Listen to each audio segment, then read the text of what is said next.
Ara ini dianggap sering membuat huru-hara, ya, termasuk pernyataan siapa yang bisa memberikan informasi atau menemukan Harun Masiku, Anda kasih 8 miliar. Di Merabu Channel kita akan saksikan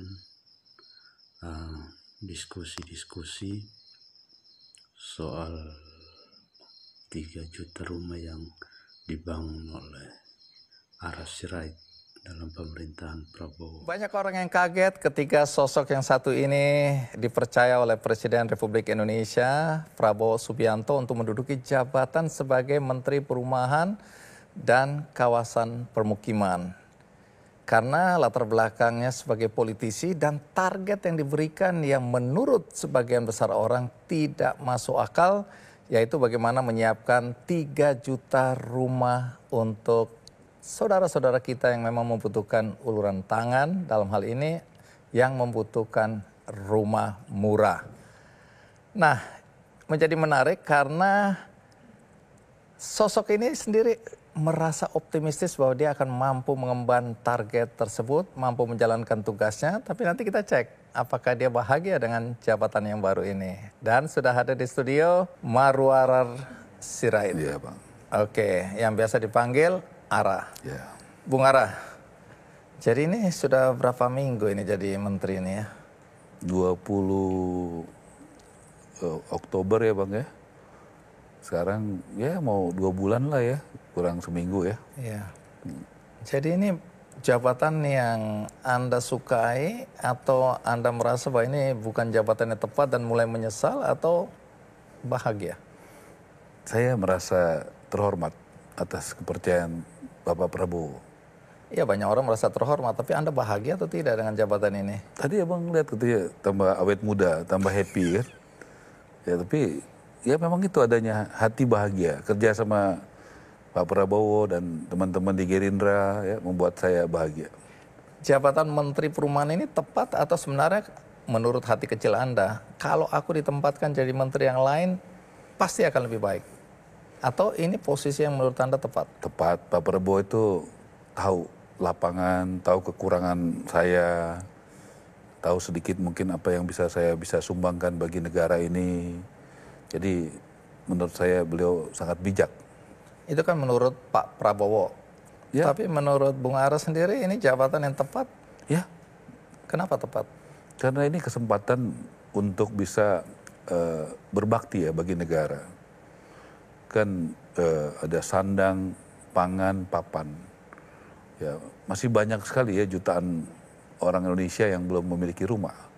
Dan tentunya di masa pemerintahan Pak Prabowo dan Mas Gibran, tentu ada harapan bagaimana kaum yang masyarakat yang berpenghasilan rendah ya bisa mendapatkan rumah. Itu ada harapan karena ini menjadi salah satu prioritas beliau.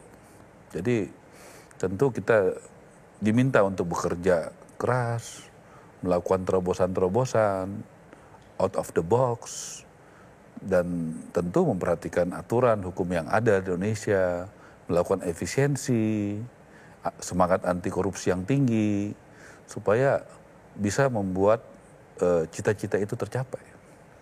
Baik, nanti kita akan bicara soal perumahan ya. Saya sedikit ke belakang, berkaitan dengan Anda ini kan dipanggil mau diperiksa sama Bawaslu. Ya. Atas statement yang dianggap bernuansa sara. Karena Anda menganggap bahwa dengan Anies mendukung Pramono Rano, maka orang-orang non-muslim akan beralih mendukung Ridwan Kamil dan Suswono. Tapi Anda mangkir ya? Enggak, saya belum dapat panggilan. Oh, Anda yang belum dipanggil? Belum, kalau dipanggil saya pasti datang. Harus dong. Sebagai warga negara pasti datang. Saya akan jelaskan. Oke, jadi bahwa Anda akan itu datang ya? Pasti dong. Sebagai warga negara, saya belum pernah menerima panggilan. Nah, Ara ini dianggap sering membuat huru-hara, ya, termasuk pernyataan siapa yang bisa memberikan informasi atau menemukan Harun Masiku, Anda kasih 8 miliar uang pribadi. Ya, karena kita sebagai warga negara sedih. Kok ada Harun Masiku, udah bertahun-tahun, kok hebat banget gitu. Nggak bisa ditangkap gitu loh. Ya kita pengen memberantas korupsi dari partisipasi publik. Kan begitu. Jadi hadiah 8 miliar itu serius? Serius. Uangnya siapa itu? Saya. Dari mana uang itu? Usaha. Anda punya usaha apa sih? Usaha saya investasi cukup lumayan lah. Ada investasi di bidang pertambangan, ada restoran, ada di bidang keuangan. Ya, seperti itu. Kita juga ada transportasi. Oke, kalau orang bertanya, ARA itu kekayaannya berapa itu? Ya, puji Tuhan. Cukuplah, Pak Andi, untuk Tapi bisa kalau mengacu bersyukur. ke laporan harta kekayaan penyelenggara negara nih, Anda ngisi ya? Ya kan 5 tahun lalu terakhir, 2019. Oke, kalau di sini kan 82 miliar 800 juta sekian lah. Ya, Tapi banyak orang bilang nggak, ARA itu lebih kaya dari itu. Jadi Anda nggak mengisi LHKPN ini dengan jujur ini berarti ya? jujur dong, itu kan tahun berapa? Oke, jadi sekarang kekayaan Anda berapa? Udah Ya, berlipat-lipat ya? udah cukup meningkat lah. Itu tahun 2019, Pak. Sekarang tahun 2024. Oke, jadi Masa kita 5 tahun ini nggak berusaha? Jadi itu datanya data 5 tahun lalu. oke. Kan Yang baru sebagai ini Anda media nggak kan ngisi? harusnya diupdate datanya. Masa pakai data 5 tahun lalu? Ini kan Anda ngisi nggak yang baru ini? ngisi dong. Kita lagi proses ngisi semua karena kan ada beberapa aset yang saya jual. Supaya nanti kita udah fix gitu untuk masukinnya. Kan dikasih waktu kan 3 bulan. Oke. Sampai bulan Januari. Jadi yang baru belum diisi ya? Belum. Karena Menurut udah Anda kita, udah berapa kali lipat ini kekayaan Anda ini? ya lumayan lah. Nanti kan dibuka, diekspos ke buka. Nanti Pak Andi bisa lihat lah. Oke. Itu pada Udah nggak waktunya. sabaran ini. Gak apa-apa. Soalnya kepengen dapat 8 miliar itu juga sih. Kalau itu kita pasti akan penuhi. Udah janji kan, terbuka Oke. ke publik. Anda punya usaha properti nggak? Properti nggak ada. Nggak ada. Jadi nggak ada konflik Properti- interest antara Anda sebagai pejabat Nggak di ada. Kementerian Kalau Perumahan. properti pasti nggak ada. Omong-omong, Kalau properti itu ya kita punya rumah aja kan gitu ya. oh ya nggak bisnis, maksudnya bisnis properti. Nggak ada. Oke. Tapi omong-omong, ini kan kementerian Anda perumahan dan kawasan permukiman. Ya, Yang kawasan permukiman ini maksudnya apa ya? kawasan pemukiman itu ya pemukiman Pak. Banyak kan Apa yang Anda urus pemukiman. di bagian yang ini? Ya kita pasti akan bagaimana pemukiman itu jadi produktif. Kayak waktu 1 November itu saya memberikan tanah kami dari perusahaan kami itu 2,5 hektar di Tangerang ya. Kemudian ada pengusaha yang membangun dan mengisi. Mudah-mudahan nanti berapa bulan lagi akan jadi. Kemudian kita akan kasih gratis kepada rakyat. Gratis? Ya, Ini yang 250.000 rumah itu? bukan 250 rumah. Oh, 250 Iya, rumah. 250 rumah. Di 2 hektar itu? 2,5 hektar. 2,5 hektar itu Iya, tanah Anda? Tanah saya. Kemudian dari Agung Sedayu yang Iya. bangun. Oh, itu Anda mau kasih gratis? Sudah, kita kasih gratis. Pada sedang dibangun. siapa itu? Ya kita pilih Pak, kita pilih nanti ASN yang berpangkat rendah, berpenghasilan rendah, tentara yang berpangkat rendah, ada guru, ya, ada UMKM supaya produktif. Kita mau kasih contoh. Dan kita kan sudah ada beberapa perusahaan besar yang siap melakukan juga hal yang sama, ya, membangun dan memberikan kepada. Menggunakan dana CSR. Ya, karena kita kan prinsipnya gotong royong. Bagaimana kita bergotong royong kalau di tengah situasi ya katakanlah kebutuhannya tinggi sekali, kemampuan negara kan terbatas. Tadi malam saya rapat, kita hitung-hitung fungsi kita 3 sebagai regulator, operator, dan fasilitator. Operator itu membangun. Membangun itu paling mungkin sekitar 260.000, sekitar segitulah yang kita mampu. Jadi kalau targetnya 3 juta, kurang lebih 750.000 itu harus dilakukan oleh masyarakat sendiri yang membangun atau para pengembang, developer. Itu yang kita lakukan Pak, membuat iklim membangun yang berusaha untuk membuat aturan atau policy yang mudah, murah dan cepat. Sehingga itu membuat iklim dunia usaha dan para masyarakat yang mau mendapatkan rumah lebih mudah. Nah, niat baik Anda ini mau memberi masyarakat rumah gratis ini kan kemudian membuat juga perkara ini. Karena Ketua Umum REI kan, Joko Suratto kan bilang, ini gara-gara menteri ngomong mau kasih rumah gratis, banyak pembatalan terjadi. Yang calon pembeli merasa, wah berarti pemerintah akan kasih rumah gratis. Ya, makanya diluruskan mungkin dari Mas Idi, itulah yang sebenarnya. Kalau ada yang kita kasih gratis, ya ada.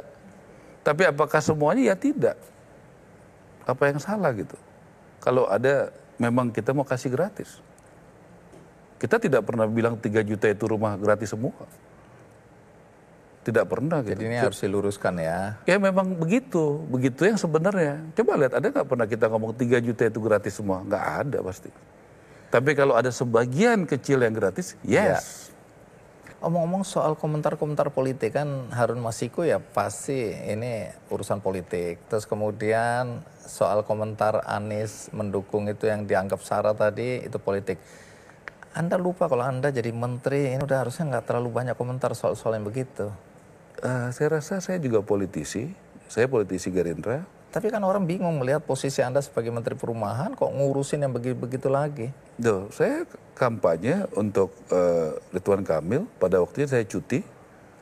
Kita bisa pisahkan waktunya kan, tidak mengganggu waktu kerja kita. Ya tapi komentar-komentar Anda ini kan harusnya nggak perlu lagi. Anda ngurusin aja perumahan itu daripada komentar yang menurut banyak orang membuat kegaduhan tadi.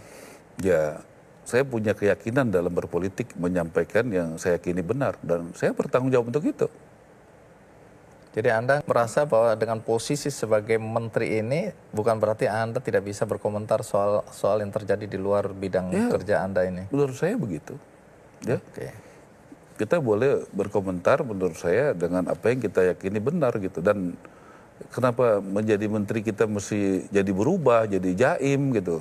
Saya mau apa adanya aja gitu. Kenapa kita mesti berubah karena jabatan? Justru itu yang saya nggak mau. Jabatan itu merubah karakter seseorang, merubah bagaimana dia biasa berkomunikasi. Apa adanya aja gitu. Nggak perlu sampai jadi jaim juga ya? Iya dong. Jadi saya rasa justru Bang Andi kan jadi makin terkenal, ini kan 18 tahun makin terkenal, kan nggak berubah juga, tetap humble, tetap oke, tidak sombong, ngobrol sama siapapun. Jangan dong kita karena uang, jabatan, lebih terkenal jadi berubah. Saya rasa kita bukan orang yang seperti itu. Oke, jadi banyak masyarakat yang melihat bahwa banyak sekali orang kepingin jadi pejabat, jadi menteri, jadi gubernur, jadi wali kota, jadi bupati, macam-macam lah. Tapi lebih banyak orang bercuriga bahwa keinginan untuk menjadi pejabat bukan untuk membantu masyarakat, tapi mau korupsi. Terpikirkan nggak Anda jadi menteri ini bisa korupsi? Ya, kita kan semua punya track record ya. Saya 15 tahun jadi anggota DPR, saya selalu laporkan LHKPN. Ya, saya selama ini tidak pernah berurusan masalah hukum. Saya pernah loh jadi anggota pejabat negara 15 tahun. Ya, dan saya tidak pernah punya urusan masalah hukum. Jadi ya dengan rendah hati, ya puji Tuhan, saya rasa itulah track record saya. Dan tentu sebagai pejabat negara, kita belajar bagaimana Pak Prabowo 4 hari di Akmil, didik kita bagaimana negara yang paling bersih itu dari korupsi adalah Denmark. Kenapa? Dengan keterbukaan publik. Jadi ada KPK-nya, polisi, jaksa, BPK itu bagus. Tapi keterbukaan publik, dan itu langsung saya terapkan. Baru berapa hari langsung saya bikin YouTube live di kantor saya. Jadi semua orang tahu apa yang dibicarakan ya? Ya. Jadi ini salah satu kejutan juga. Ya, dan konsisten sampai sekarang. Dan orang kalau dulu mungkin bawa handphone ke tempat rapat tuh nggak boleh, sekarang boleh. Mau video, mau rekam, kenapa kita mesti takut kalau kita benar, Pak? Saya buat inspektor saya itu selama ini, di inspektor itu adalah dari dalam. Di inspektor jenderal saya dari Kejaksaan Agung, dari KPK dan dari BPKP, tidak ada yang dari dalam. Saya rasa kita harus membangun sebagai anak buahnya Presiden Prabowo yang memang anti korupsi, mau efisiensi, keterbukaan, ya kita terbuka aja. Karena kontrol publik itu menurut saya penting gitu. Dan itu membantu kita untuk melakukan pencegahan korupsi. Membentengi ya? Bukan membentengi, justru terbuka. Justru terbuka. Membentengi diri agar kita tidak kemudian korupsi karena kita merasa diawasi oleh masyarakat juga. Ya itu karakter, prinsip, value, itu adalah sistem. Ya kan? Dan kita memang mau melakukan itu gitu. Ini kan waktunya. Saya selama ini banyak ya terus terang mengurus keluarga, mengurus usaha saya. Ya ini waktunya Tuhan kasih lewat Pak Prabowo dan Mas Gibran untuk mengabdi bagi bangsa dan negara ini. Tentu saya akan gunakan waktu saya ya bagaimana untuk mengabdi bagi rakyat Indonesia. Sebagai menteri dan sebagai pengusaha, pendapatannya lebih besar mana?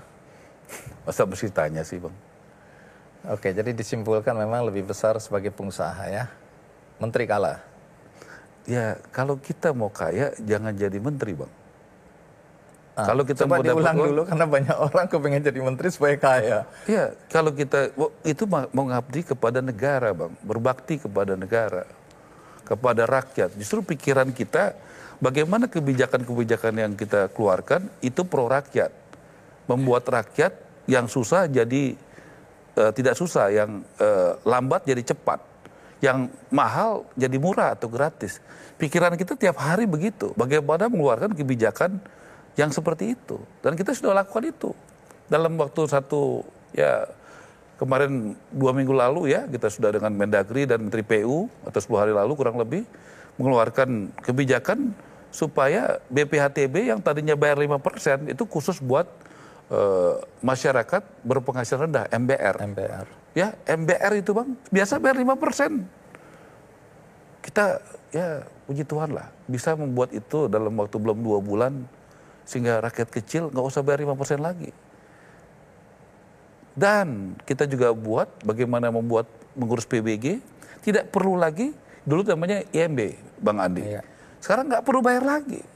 Itu namanya mempermurah, bahkan menggratiskan. Harusnya kan di otak kita, pikiran kita itu adalah membuat kebijakan yang pro rakyat, sesuai arahan Presiden Prabowo, yang pro rakyat kecil. Apakah itu pro rakyat kecil nggak? Sangat. Saya sangat bersyukur diberikan kesempatan untuk bisa membuat kebijakan yang pro rakyat kecil, pro wong cilik. Jelas itu pro wong cilik, ya rakyat kecil. Kriterianya apa? Kan pasti tanya dong. Penghasilannya di bawah 8 juta. Kedua, belum pernah punya rumah. Ya sekarang jadi punya harapan karena kita kalau sebagai fungsi operator membangun rumah itu paling banyak dari anggaran yang ada. Itu ya paling banyak sekitar 260.000. Berarti 3 juta kali kurang 260.000 sekitar ya 2.745.000 sekian, itu mesti kita buat peraturan kebijakan yang pro rakyat supaya rakyat ya itu bisa juga membangun dengan tadi katakanlah pungutan-pungutan tadi dikurangi atau dihilangkan. Kan itu yang harus kita lakukan. Sebaliknya asosiasi, REI, Apersi, Himpera, Aspernas kita buat Berumnas ya, bagaimana membuat kebijakan dunia usaha ini bisa semangat. Contoh kita membuat bagaimana kuota FLPP ditingkatkan, karena itu adalah suatu kebijakan yang sangat, menurut saya semua kebijakan yang ada dalam pikiran saya harus sesuai aturan, harus bermanfaat bagi negara, harus bermanfaat bagi rakyat dan bagi dunia usaha. Ini kita harus bisa berpikir utuh empat-empatnya ini Bang. Menarik. Nanti kita perdalam di urusan bagaimana orang meragukan bahwa target 3 juta itu bisa tercapai ya.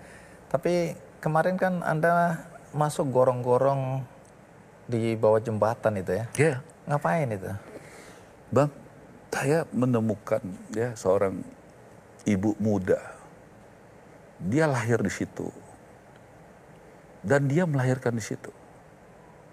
23 tahun ada di situ. Dan puji Tuhan, ya berapa hari kemudian kita sudah pindahkan ke rumah susun. Kalau Bang tanya ngapain saya ke situ, itu yang saya lakukan. Apa yang Anda lihat di situ, di bawah kolong itu? Ya rumah, itulah rumah. Rumah mereka di situ. Yang diobrolin apa sama mereka waktu itu ya? Mau pindah nggak ke tempat yang lebih baik? Mau mereka? Ya, Bang bisa lihat di mana-mana. Di sosial media saya kok ada kok. Okay. Jadi jangan kebijakan itu tidak ada efeknya kepada kehidupan rakyat. Ya, doakan sesudah di beberapa titik kolong jembatan tol di Jakarta, doakan tanggal 18 kami akan pindah ke Bandung. Anda pindahkan kemana itu ya? Ke rumah susun. Mereka bayar, beli, sewa? Kita atau? kasih berapa? 6 bulan sampai 1 tahun gratis dulu Bang. Kemudian dikasih pendidikan, edukasi. Ya, yang suka masak-masak, yang bisa menjahit-menjahit. Ya, yang bisa refleksi-refleksi. Listrik, air, apa segala macam? Dikasih Bang. 6 bulan kita kasih, 6 bulan sampai setahun, yang penting sewanya kita kasih gratis Bang. Okay. Dan itu bekerja sama dengan teman-teman Pemda DKI, Pemda Jawa Barat, dikasih pendidikan. Dan kalau juga teman-teman, kan banyak yang tergerak. Di Indonesia ini kan, apa ya? Semangat gotong royong. Iya, tapi butuh keteladanan, butuh contoh aja. Di negeri ini berbuat baik aja kan masih dipertanyakan ya. Jadi mewakili orang-orang yang bertanya, ARA itu mindahin orang. Ya, banyak orang yang selama ini dipindahin ke tempat yang dianggap tidak punya akses untuk kendaraan umum, untuk macam-macam dan seterusnya. Terus kemudian dipindahkan, dia tadinya punya usaha-usaha di dekat-dekat situ, apapun usahanya, pindah ke sini berarti ada 6 bulan dia nggak punya kegiatan apa-apa selain pelatihan tadi. Jadi dia tercerabut dari lingkungannya, kemudian dia nanti hidupnya susah. Coba jawab sedikit. Abang datang ke pasar rumput aja, yang sudah terjadi. Bagaimana kita sudah pindahkan, kita isi sekitar, itu kapasitas 1984 unit. 1984 unit. Apa ini? Unit. Rumah susun di pasar rumput. Oke. Itu yang baru terisi sekitar 400 korban kebakaran Manggarai. Kemudian itu sesudah kita dari Akmil, kan kita di Akmil itu sangat senang karena kita jadi satu hati, satu visi ya di bawah Pak Prabowo. Kemudian kita bisa diskusi, Bang. Saya beberapa kali diskusi sama Menteri Keuangan, sama Jaksa Agung, sama Panglima TNI, sama Menteri ATR, sama Mendagri, dan Menko kita Pak Ahy. Dan nah, salah satunya diskusi sama Mendagri. Oh, bagaimana kita membuat rumah susun yang ada itu jadi bermanfaat. Karena sudah cukup lama itu tidak masih kosong, Bang. Nah, karena itu kita sampai di Jakarta, kita masih pakai kaos dari situ, Bang. Kita ke DKI, kemudian kita lakukan pemetaan masalah. Akhirnya kita membuat, dan itu kita bersyukur. Tadinya itu lagi sedang dipasarkan 3,5 juta rupiah per bulan, per unit. Saya bilang kalau 3,5 juta per unit itu bukan buat orang di berpenghasilan rendah. Ya, akhirnya kita hitung bagaimana PD Pasar Jaya itu tentu sebagai badan usaha tidak boleh rugi ya. Keluar angkanya sekitar 1,2 lah. Itu tidak rugi karena dia mesti bayar sana sini 1,1 atau 1,2. Akhirnya kita coba isi beberapa waktu kemudian, kita mulai isi, Bang. Ada, bisa kok bisa dilihat ada yang pangkatnya pangkat rendah tentara, senang sekali. Ada guru, ada ASN. Anggarannya ambil dari mana ya? Ada dari satu orang yang saya masih ingat itu, dia berdagang di situ. Selama ini rumahnya jauh. Nah, jadi dia bisa tinggal di tempat itu, dia berdagang di bawah di pasar rumput itu. Senang sekali dia. Karena dia, itu kan konsepnya harusnya rumah itu dekat-dekat tempat usaha. Nah, kan begitu. Masalah kita kan sering sekali rumahnya di pinggiran Jakarta, kerjanya di Jakarta, di tengah. Termasuk wartawan, Bang. Cukup banyak wartawan itu yang masuk. Wartawan itu adalah salah satu target operasi saya. Yang bekerja di sekitaran Sudirman, Tamrin, Senayan, Kuningan. Kan cukup banyak. Nah, mereka banyak tuh wartawan-wartawan muda tinggalnya di pinggiran Jakarta. Kalau nggak salah ada berapa belas orang tuh masuk ke situ. Anggarannya dari mana tadi? Loh, kan tadi sudah dihitung, Bang. Berapa angka yang dibutuhkan untuk supaya tidak rugi PD Pasar Jaya-nya. Keluar Ya. kalau nggak salah angka 1, berapa begitu. Jadi ada yang ke atas, ada yang ke bawah. Jadi orang-orang itu membayar langsung atau dibayarin pemerintah? Loh, dia membayar langsung kepada PD Pasar Jaya. Oke, dengan harga yang relatif. Udah dari 3,5 juta turun ke bawah. Oke. Jadi kita memanage apa yang sudah ada. Tapi ada kekhawatiran bahwa gara-gara tindakan Anda seperti ini, kemudian orang-orang dari daerah bilang, wah asik juga di Jakarta ini. Berbondong-bondong lah mereka ke sini walaupun mereka tidak punya tempat tinggal. Dengan harapan, wah ini ada Pak Menteri Perumahan yang akan memberikan mereka tempat tinggal. Ya, kan ada ukurannya, Bang, harus punya KTP Jakarta. Kan yang tinggal di situ ada fasilitas, ada KTP Jakarta. Kalau nggak ada KTP Jakarta nggak bisa, kan mesti kembali lagi ke daerahnya. Kan semua juga ada aturan yang memagari. Jadi setelah sekian minggu menjabat sebagai Menteri Perumahan dan Kawasan Permukiman, apa problem utama yang Anda lihat di negeri ini? Saya belanja masalah, biasanya orang kebanyakan. Saya belanja peluang. Saya belanja dukungan. Contoh, saya merasakan dari Menteri ATR Pak Nusron itu dukungan yang luar biasa. Tadi saya bilang saya baru datang, dia sudah kasih Pak Menteri Perumahan, ini saya siapkan 150 hektar di Jawa Timur, kurang lebih 6 hektar di Tangerang. Tadi kita acara apersi, dia juga akan siapkan, kita doakan, kita mengusulkan ya. Kemarin kita makan dengan Presiden Prabowo di istana, kita usulkan ada proyek strategis nasional PSN, tapi ini program. Jadi PSN itu ada yang program, ada yang namanya proyek. Nah program ini itu kita buat bagaimana seperti yang sudah terjadi, misalnya pengentasan kemiskinan, memfasilitasi soal listrik ya di beberapa tempat. Jadi bukannya satu titik. Nah kita berusaha nanti meyakinkan, kita berdua sering diskusi, bagaimana nanti ada di beberapa puluh kota, kita membuat di daerah yang padat, kebetulan di situ ada tanahnya ATR, kita akan membuat bagaimana untuk perumahan rakyat. Nah, jadi bagaimana PSN tapi untuk perumahan rakyat. Tanah-tanah ini statusnya apa ya? Itu tadi yang ada di Kementerian ATR. Atau nanti mungkin ada yang dimiliki dalam negara yang tidak di ATR, tapi diperjuangkan dengan program strategis nasional, itu bisa dimudahkan perizinannya. Dan kita tentu punya cita-cita besar. Saya berharap ya, kalau ini cita-cita harapan saya, bagaimana tanah-tanah yang saya dapat dari Kejaksaan Agung, itu dari satu kasus saja bisa dapat berapa ratus hektar di Banten, 1000 hektar di Banten.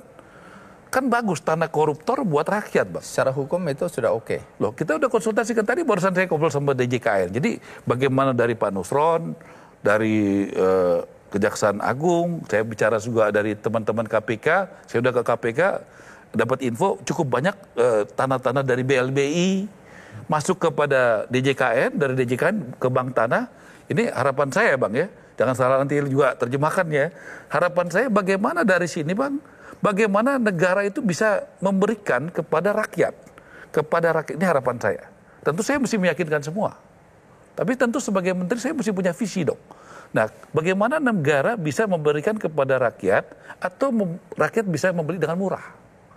Nah kemudian tanah ini bisa dijadikan jaminan.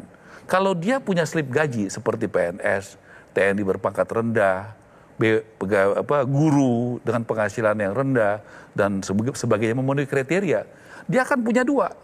Bagaimana tanah ini bisa jadi jaminan dan slip gaji dia. Dan itu sudah akan bankable, artinya bisa diterima bank. Bank akan menerima kalau orang punya jaminan dan juga ada slip gaji. Dan nanti bagaimana koordinasi dengan developer, kemudian ini bisa dijadikan, nanti sertifikatnya bisa dibuat. Tidak boleh dijual sampai lunas. Karena kita bisa bikin tenornya lama, puluhan tahun. Ya, kita tidak mau. Saya sudah sampaikan kepada Panglima TNI, kepada Kasat. Kita harus melakukan terobosan. Bagaimana prajurit jangan pada saat dia aktif dikasih rumah dinas. Pada saat dia sudah pensiun, dia masih keluar rumah dinas. Tentu kita banyak harus kasih. Makanya kalau banyak kita harus ada perubahan. Kita harus berikan. Ini kan tinggal goodwill, mau nggak begitu negara ini? Kalau negara ini mau, selesai urusannya Bang. Tanah dari koruptor, tanah dari Pak Nusron, tanah dari BLBI, masuk kepada DJKN, Pak Rio. Tadi saya ngobrol dengan Pak Rio, habis itu masuk kepada Bank Tanah kasih kepada individu-individu dengan kriteria ya.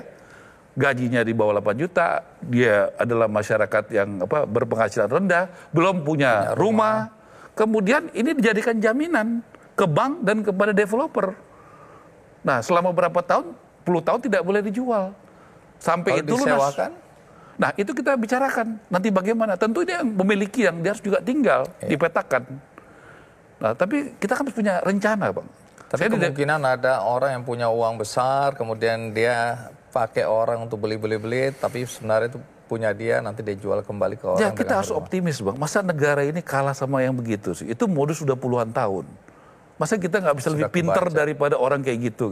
Oke. Masa kita nggak optimis kita bisa kalahkan pikiran-pikiran jahat seperti itu. Gitu. Pokoknya semua yang seperti itu sudah diantisipasi lah ya, kemungkinan buruk. Tentu kita harus antisipasi. Ada orang yang jadi mau ngumpulin dia, atau dia jadi broker, atau jadi apa, menyalahgunakan, itu selalu ada. Oke, jadi soal 3 juta rumah, ini dalam 1 tahun ya? Ya. Banyak yang meragukan. Ya, ada yang bilang kalau jumlahnya segitu, berarti per hari Anda harus bangun 8.333 rumah. Nah, itu unit rumah. saya katakan, Bang, kita bukan bangun saja. Oke. Kalau fungsi membangun itu tadi saya sudah jelaskan ya, dengan anggaran APBN yang baru kemarin dikasih oleh Presiden, itu kita paling sekitar membangun 250.000 dengan APBN. Jadi minusnya 2.750.000. Dari mana? Tadi saya sudah katakan, ada dari developer, ada dari pengembang-pengembang, ada dari masyarakat sendiri. Makanya kita harus buat aturan yang memudahkan. Tadi dari 45 hari jadi 10 hari. Yang memurahkan atau menolkan BPHTB dari bayar 5% jadi 0. Kan gitu, Bang. Yang dulu namanya IMB itu kan PBG kan, dari bayar sekarang jadi 0. Nah, nanti ada kewenangan-kewenangan juga. Ini kan negara mau nggak berpihak kepada rakyat? Ya tentu mau jawabannya kan. Dan ini sudah ada buktinya. Sesuai arahan Presiden Prabowo, negara berpihak bagi rakyat kecil yang belum punya rumah, berpenghasilan 8 juta ke bawah, dimudahkan. Bukan buat rakyat menengah dan besar ya, Bang. Buat rakyat yang kecil, Bang. Baik, jadi dengan sekarang anggaran yang Anda miliki itu kan ada yang bilang 5,2 triliun, ada yang bilang 5,7 triliun, tapi intinya tidak mencukupi untuk 3 juta itu. Kalau sebagai operator, iya. loh, makanya dulu mungkin kementerian saya adalah kementerian teknis. Ada aturan, ada anggaran yang cukup, tinggal bangun aja. Iya. Sekarang kita mesti punya strategi. Kalau kita hanya teknis, saya nggak perlu mikir efisiensi. Nggak perlu mikir bagaimana pungutan-pungutan biaya-biaya itu dihilangkan. Kalau kita hanya kementerian teknis, tidak berpikir strategis. Kita tentu harus berpikir teknis juga, ya sebagai operator, ya membangun, tapi berpikir strategi. Kalau dari perhitungan kementerian Anda ini dengan 3 juta rumah, ini harga rumah berapa? 100 jutaan? Ya 160 juta. 160 juta ya. Itu dibutuhkan anggaran ya, atau dana yang tersedia itu antara 600 triliun sampai 750 triliun. Jadi sebagian besar ini, coba jelaskan secara sederhana, betapa Anda yakin bahwa tadi itu kurang akan sederhana, tercapai. Bang. Bahwa kita kalau operator bisa bangunnya paling sekitar 250 juta. Apakah Anda yakin bahwa kemudian developer lain atau kemudian pihak-pihak lain termasuk yang CSR tadi itu bisa berkontribusi sehingga tercapai 3 juta itu tadi? Kita kan juga bagaimana saya tugaskan wamen saya, Fahri Hamzah, bagaimana berapa kali keluar negeri ya, ke RRC, kemudian ke Timur Tengah. Untuk apa? Untuk mencari, bertemu dengan investor yang berminat untuk investasi di Indonesia. Kita kan harus banyak akal, banyak cara, Bang. Emang pengusaha properti kita yang ini nggak ada yang mampu, nggak ada yang mau atau gimana? Loh, kita kan tadi udah katakan bagaimana tadi kalau 250 kita cuma bisa bangun segitu, ya kan? Kita itu seluruh potensi yang ada di dalam negeri. Kalau dari anggaran negara, jadi ada program, Bang, yang kita bangun sendiri itu paling sekitar mungkin ya sekitar 225 berapa 25.000 atau 30.000 dengan anggaran APBN yang dibangun pemerintah.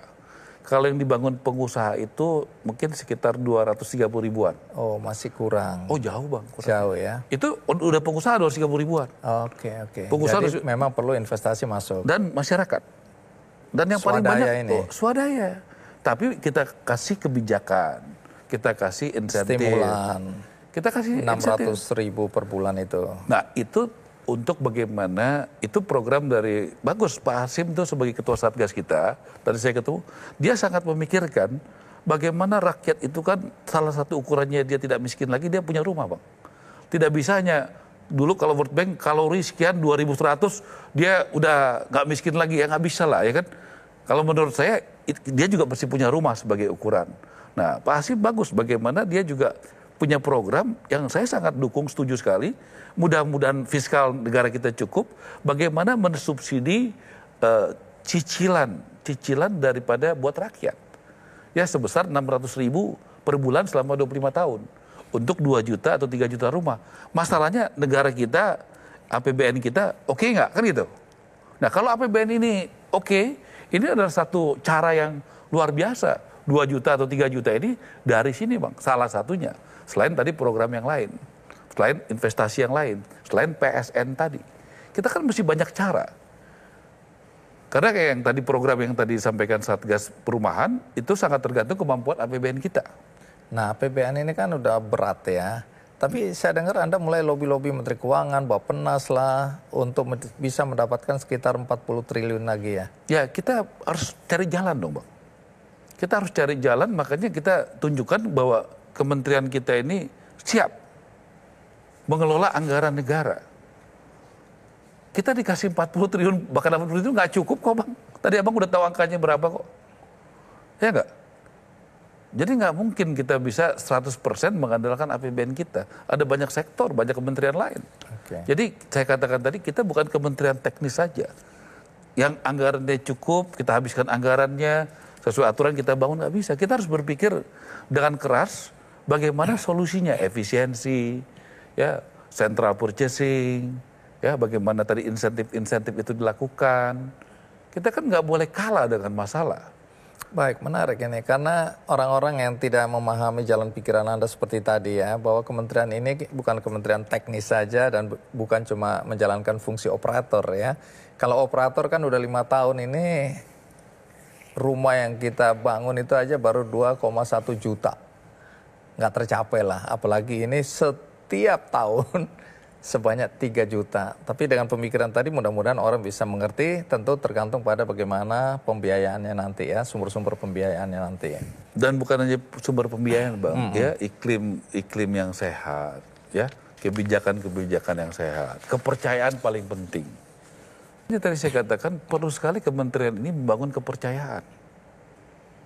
Kepercayaan number 1. Nomor 2 bermanfaat. Saya diajarkan orang tua saya, jabatan penting, tapi value yang diajarin Pak Sabam bapak saya adalah juga jabatan penting, tapi lebih penting adalah kepercayaan dan bermanfaat.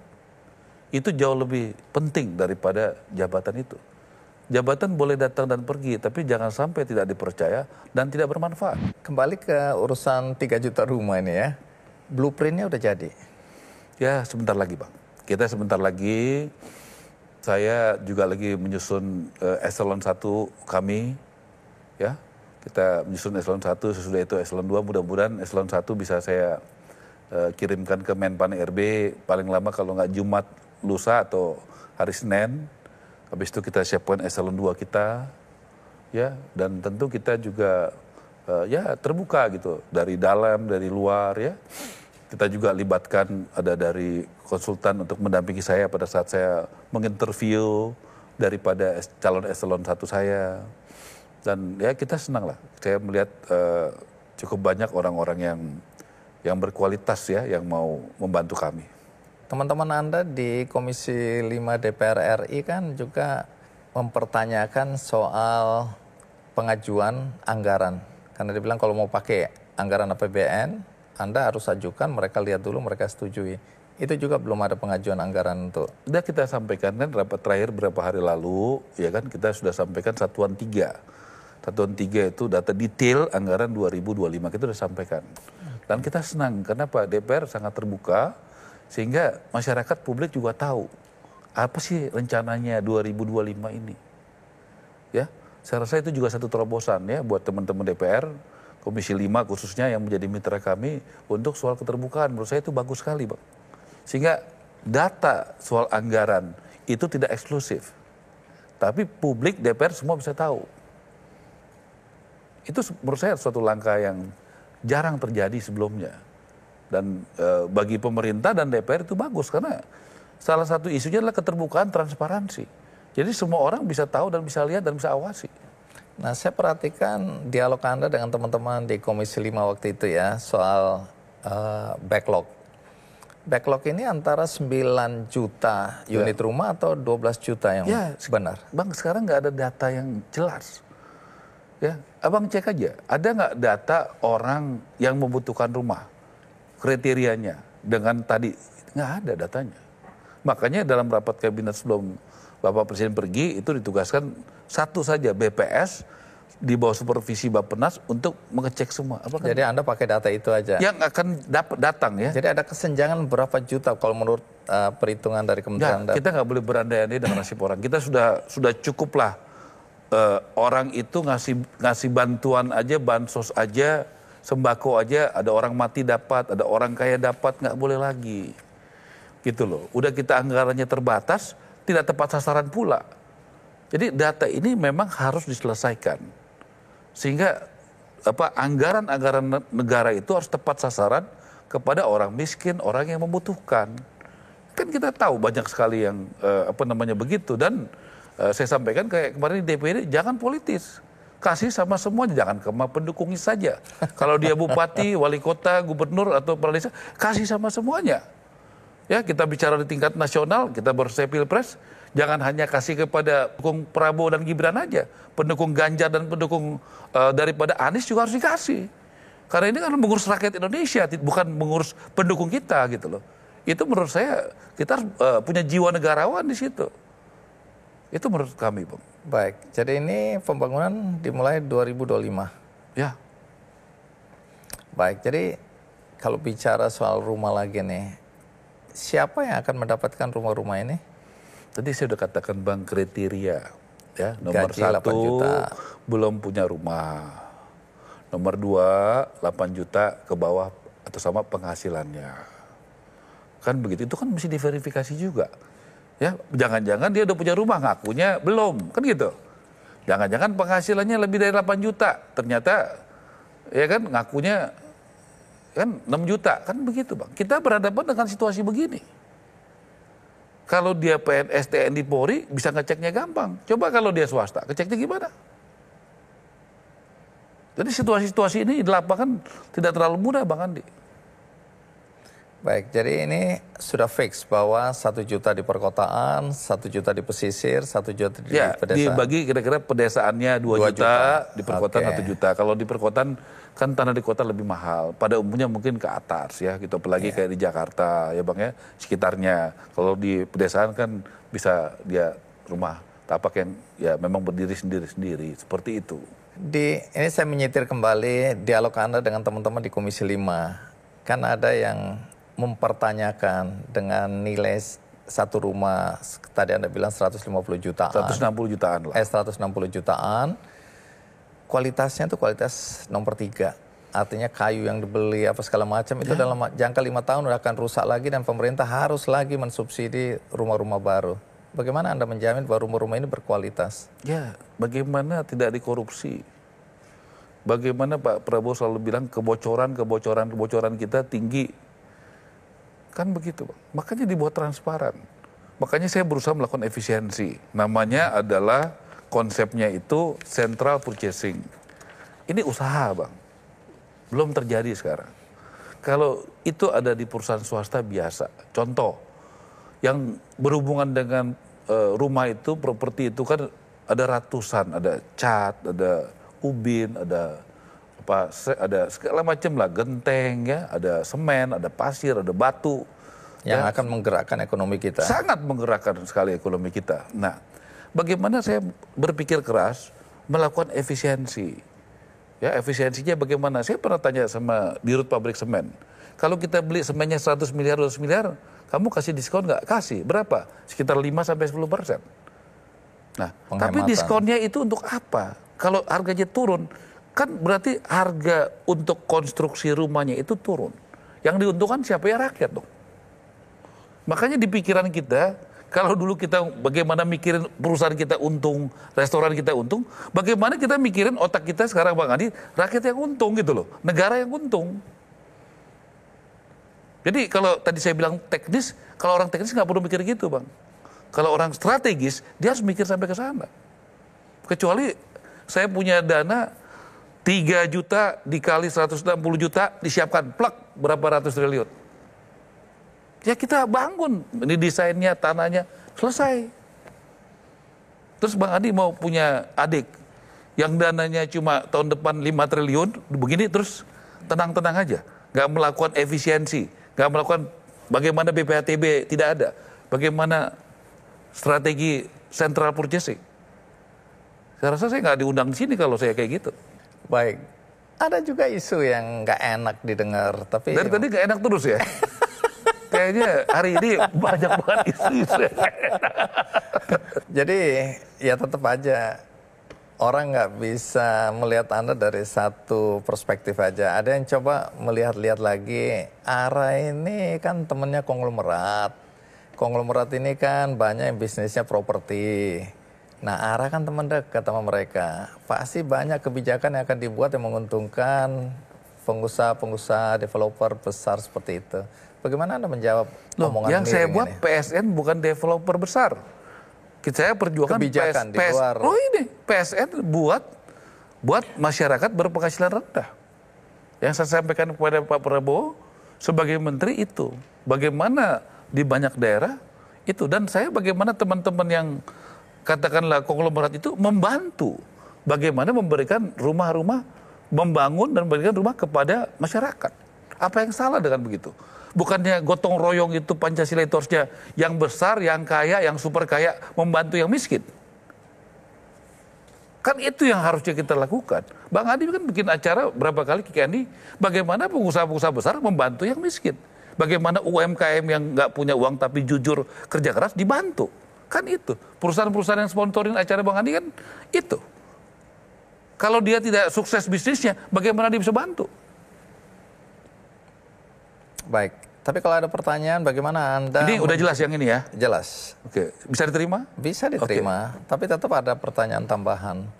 Bagaimana Anda meyakinkan bahwa Anda akan menjaga sedemikian rupa sehingga Anda tidak terkooptasi? Banyak menteri yang awal-awalnya, wah idealis banget, ngomongnya Abang masih lebih galak ngawasin saya. Makanya pasang YouTube-nya Kick Andy gitu kemana-mana. Itu aja Bang. Jadi CCTV-nya Bang. Jadi coba jawab, bagaimana Anda menjaga agar tidak terjadi satu hari konflik kepentingan antara Anda dan teman-teman Anda yang pengusaha besar itu? Siapa sih pejabat yang tidak punya teman pengusaha?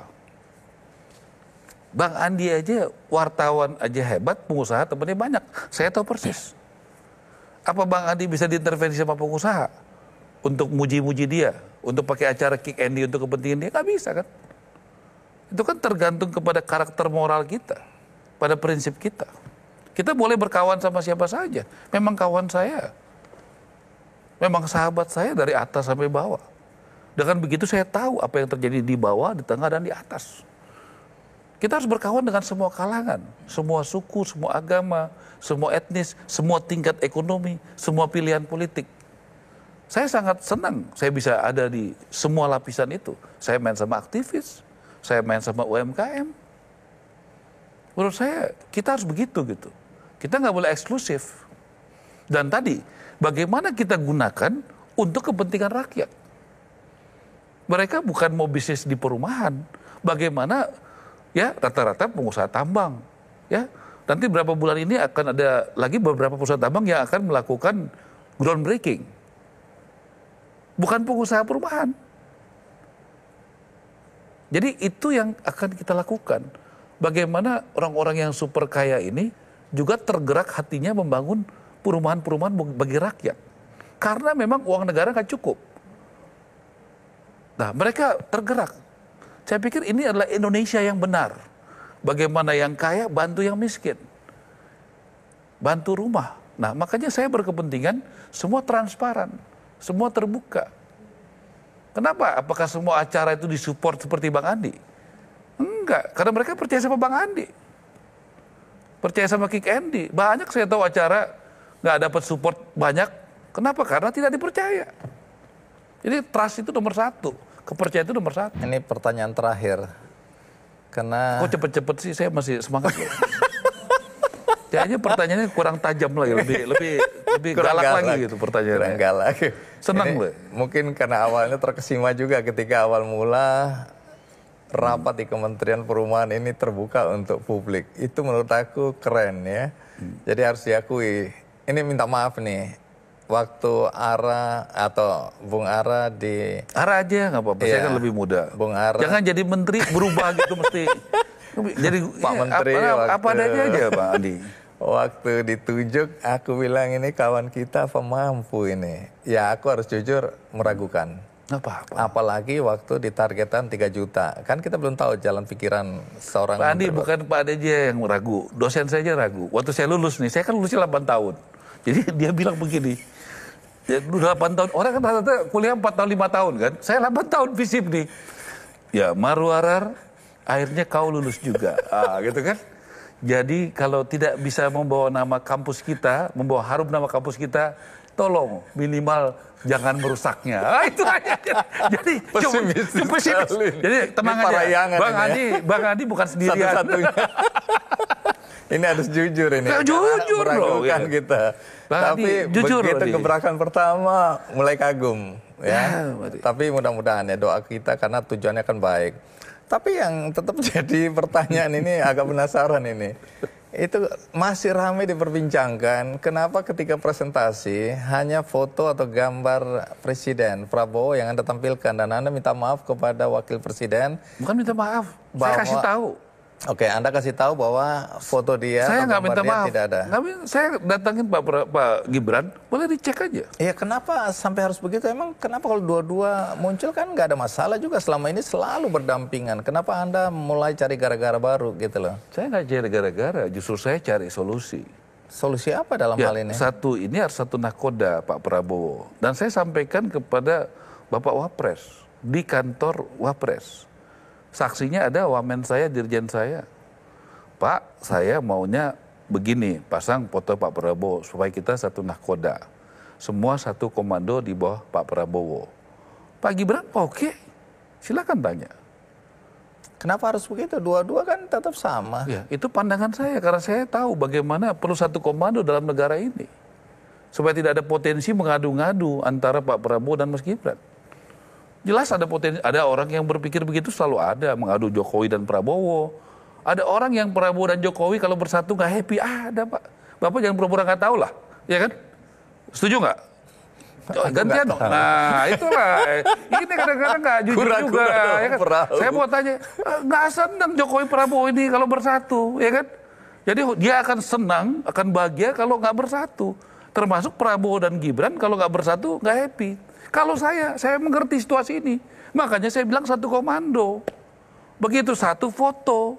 Jadi tidak ada ruang orang untuk mengadu-ngadu. Satu foto ini hanya untuk presentasi atau Anda pasang di kantor Anda cuma satu presiden atau apa? Di presentasi saya, di kantor saya, di depan, di videotron saya. Bahkan saya undang kantor saya deh. Videotron saya di situ. Dan Mas Gibran tuh karena dia cerdas, dia ngerti. Nah biasanya yang kurang cerdas kurang ngerti Pak. Mudah-mudahan udah ngerti sekarang.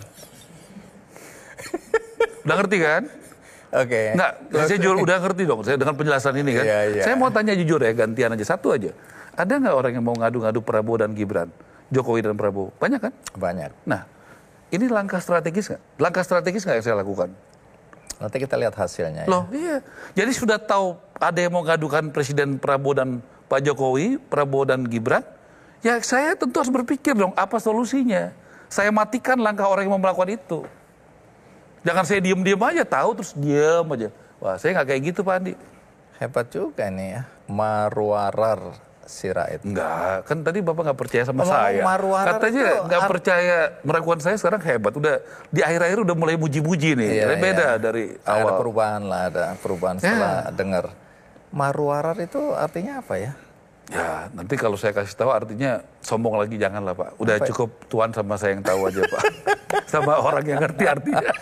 Oke, mungkin apa yang saya nggak tanyakan Anda mau jelaskan kepada penonton di acara Kick Andi. Ya, Bang Andi, terima kasih diundang sini. Doakan saya, ini waktunya saya mengabdi bagi negara dan rakyat ini. Ya Tuhan sudah kasih kepercayaan melalui Presiden Prabowo untuk saya jadi menterinya, bantunya. Ya, saya sudah dikasih tahu tugas saya sebelum dilantik sangat berat, memerlukan kerja keras, terobosan, ya out of the box yang sangat keras. Makanya waktu itu saya sempat ngomong ya mesti perlu kerja yang sangat keras sekali. Waktu saya dipanggil itu, saya sampaikan begitu di mau jadi apa, ya pokoknya pekerjaan yang sangat keras sekali, yang sangat membutuhkan energi yang luar biasa. Dan saya merasa berterima kasih Pak Prabowo memberikan tugas saya yang berat. Kalau di tempat usaha saya, di organisasi saya yang saya pimpin dulu, biasanya tugas yang berat itu saya berikan kepada orang yang paling saya percaya. Baik, terima kasih Pak Menteri. Terima kasih untuk waktunya, terima kasih untuk penjelasannya. Setidaknya orang-orang yang tadinya mungkin melihat dari perspektif yang berbeda, bisa melihat dari perspektif yang Anda sampaikan ya. Terima kasih untuk itu. Baik, itu tadi bincang-bincang dengan Menteri Perumahan dan Kawasan Permukiman Marwarar Sirait. Pembicaraan ini bermanfaat bagi kita semua. Sampai jumpa.